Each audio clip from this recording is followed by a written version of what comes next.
Nagkwento si Sangretera Bianca Umali sa naging preparation niya sa matinding fight nila ni Gargan, Tom Rodriguez sa Encantadia Chronicles Sangre.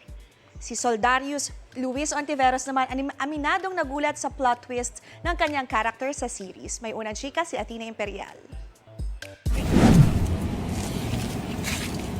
Luhaan at tila broken-hearted si Flamara sa behind-the-scene video na ito ng mga karakter ng Encantadia Chronicles Sangre.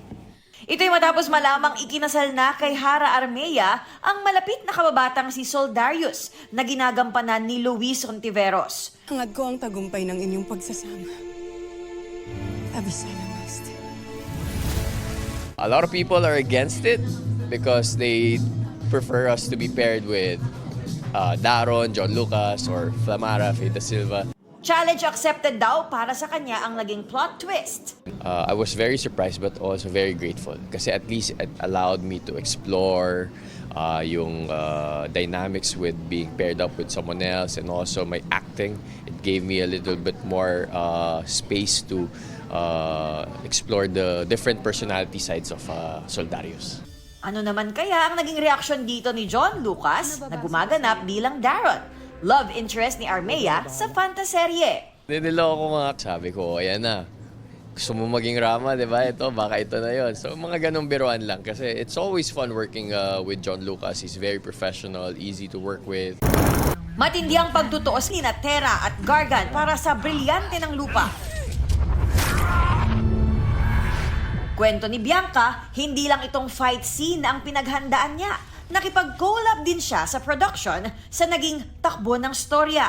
Talagang pinaghirapan naming lahat at naging hands-on ako sa eksenang to na kami ng action team ko ang nag-choreo ng buong fight namin. Sa totoo lang, grateful po ako sa production po ng Sangre kasi they gave me the opportunity to actually be part of the process.